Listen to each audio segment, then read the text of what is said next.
Baik, kami dari kelompok 6 Psikopatologi dan Kesehatan Mental, Prodi Psikologi, Fakultas Kesehatan Masyarakat, Universitas Nusa Cendana. Pada video kali ini kami menjelaskan tentang anxiety dan obsesi compulsive disorder atau yang biasa disebut OCD yang akan dijelaskan oleh teman saya. Baik, perkenalkan, nama saya Tiffany Mada. Saya akan menjelaskan materi tentang gangguan kecemasan.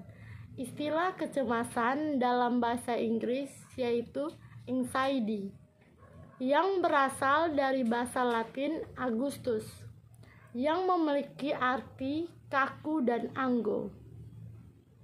Anci yang berarti mencekik. Menurut Trismiati dalam UK Wahyu Widosari 2010. Selanjutnya, menurut Stephen Swart 2000, kecemasan dari kata Latin axius yang berarti penyempitan atau pencekikan.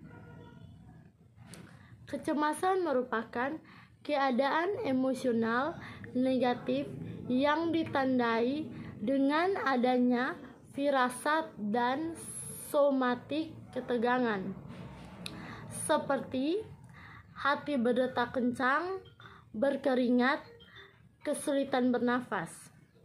Gangguan kecemasan menurut Nevitt, Retus dan Grant 2005 adalah suatu keadaan aprehensi atau keadaan khawatir yang mengeluhkan bahwa sesuatu yang buruk akan segera terjadi.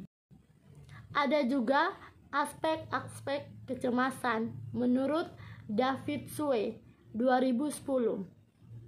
Membagi kecemasan dalam bentuk reaksi kecemasan yang dibagi menjadi 4 aspek yang menuju pada gejala-gejala yang mungkin dihadapi oleh pelajar saat mereka menghadapi ujian, yaitu yang pertama, reaksi kognitif, yang kedua, reaksi motorik, yang ketiga, reaksi somatik, dan yang terakhir, reaksi efektif.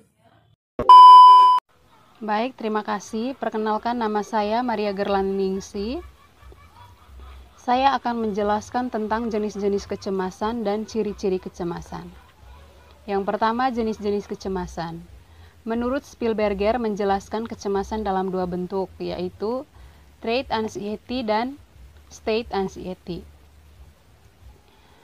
Trait anxiety yaitu adanya rasa khawatir dan terancam yang menyinggapi diri seseorang terhadap kondisi yang sebenarnya tidak berbahaya.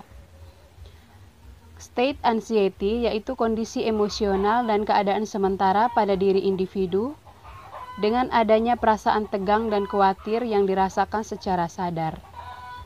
Sedangkan menurut Freud, membedakan kecemasan dalam 3 jenis, yaitu kecemasan neurosis, kecemasan moral, dan kecemasan realistik. Kecemasan neurosis yaitu rasa cemas akibat bahaya yang tidak diketahui.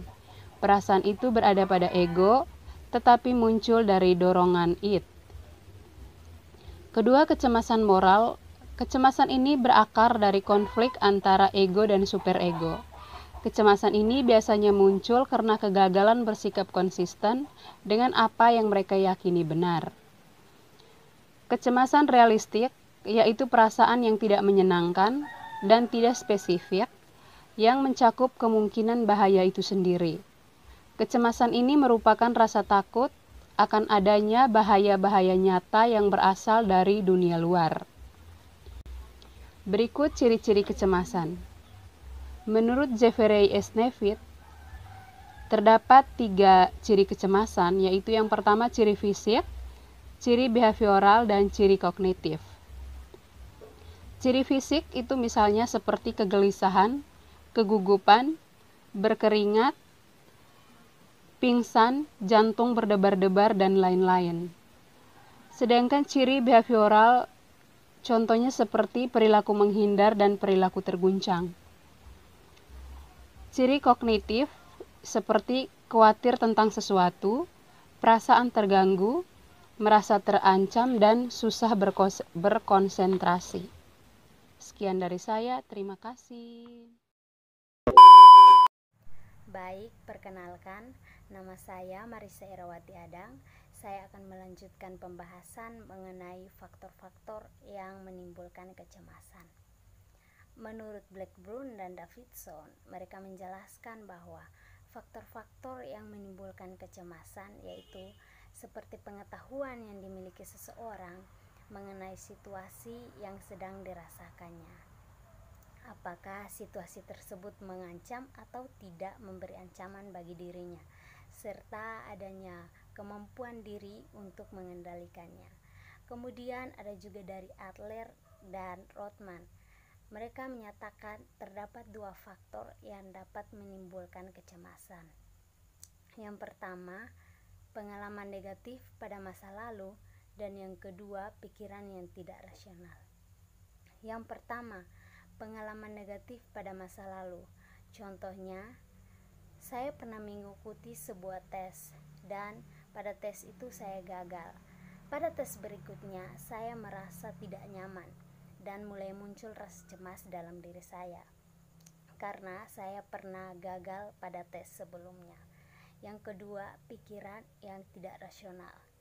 Saya beri contoh, misalnya, saya beranggapan bahwa akan ada masalah yang menimpa diri saya dan saya merasa saya tidak dapat menyelesaikan masalah tersebut.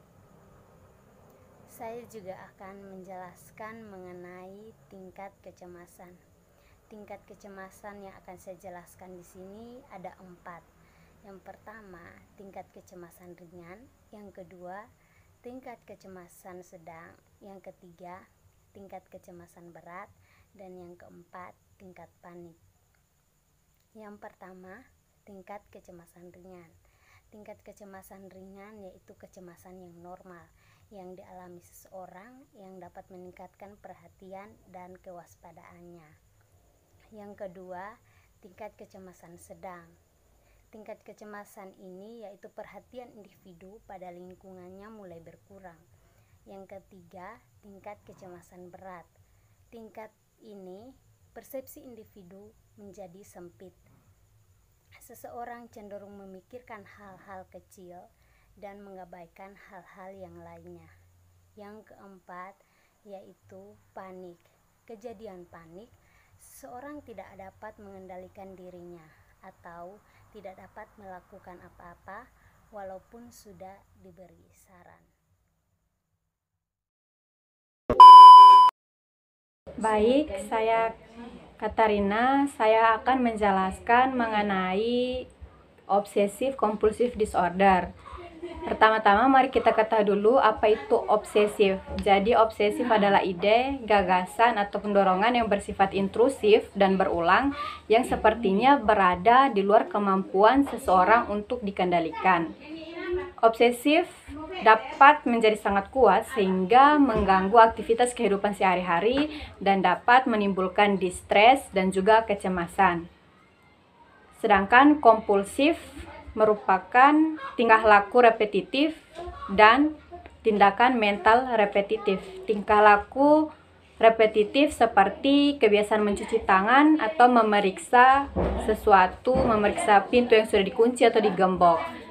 Sedangkan tindakan mental repetitif seperti berdoa atau mengulang kata-kata tertentu yang dirasakan seseorang sebagai suatu keharusan atau dorongan yang harus ia lakukan.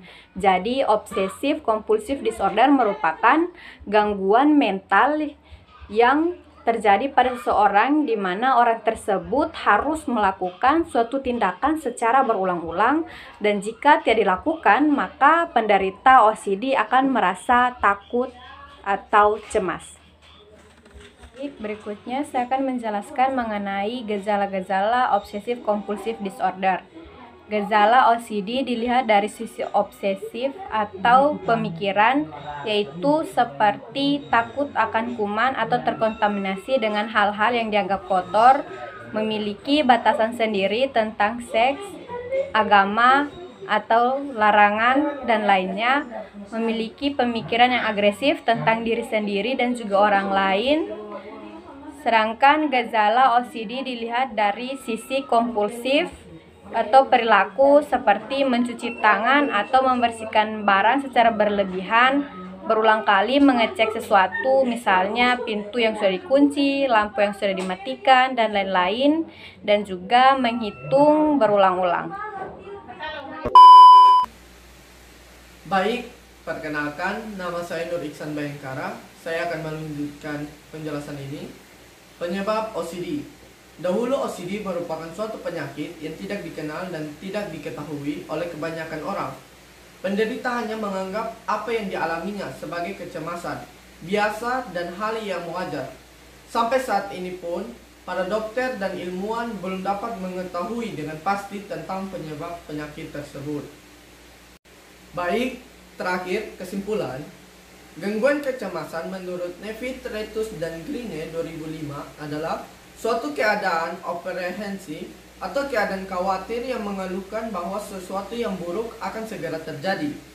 Gangguan ini dapat terjadi dikarenakan oleh berbagai faktor. OCD ditandai oleh pikiran, desakan, atau gambar yang terus-menerus datang ke dalam pikiran seseorang yang membuatnya tertekan. Yang mana untuk mengurangi tekanan tersebut, orang itu merasa dipaksa melakukan tindakan-tindakan yang berulang-ulang. Mungkin hanya itu saja penjelasan dari kelompok kami.